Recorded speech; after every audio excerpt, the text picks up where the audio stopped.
the scene where the young man who I already told you about in the previous video, Terry's brother, Deontay, was gunned down by police. And of course, the investigation pops up that the police did nothing wrong, and he's released back to the district to work in the district where he killed this guy.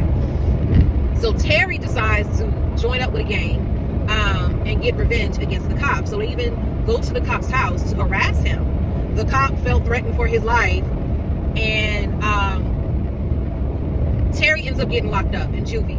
So while Terry is in lockup, they finally it took them a while. They were only letting his aunt go and visit him, and finally they let the coach of the AAU team, who really wanted Terry to get on the team, but Terry forfeited and thought that the main character, who was the narrator, Tony, he thought Tony was going to get the spot. Well, Tony gets the spot, but not the spot he's expecting. I want you to read the book to find out what I'm talking about.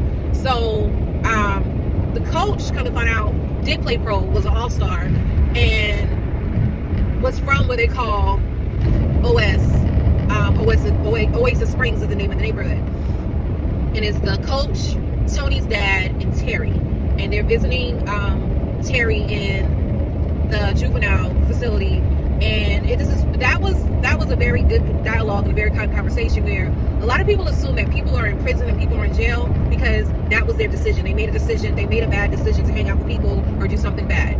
I do believe that is true for some people, but we do have people who are unjustifiably locked up for no reason. But we also have people, like, one thing I never sat to really analyze is, and this is something that definitely needs to be exposed more, people join gangs for protection and family.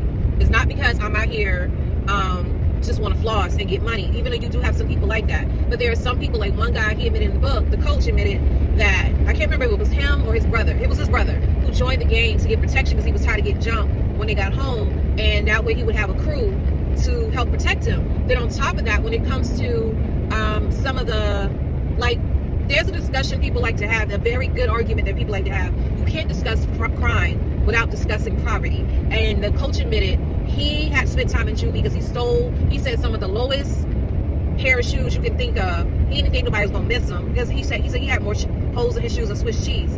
He needed a new pair of shoes, and his mom couldn't afford it. And Terry, of course, is taken aback by this, but he's like, Coach, you made it to the league. Nobody makes it to the league after, making bad decisions. Like, once you make that bad decision, it's over.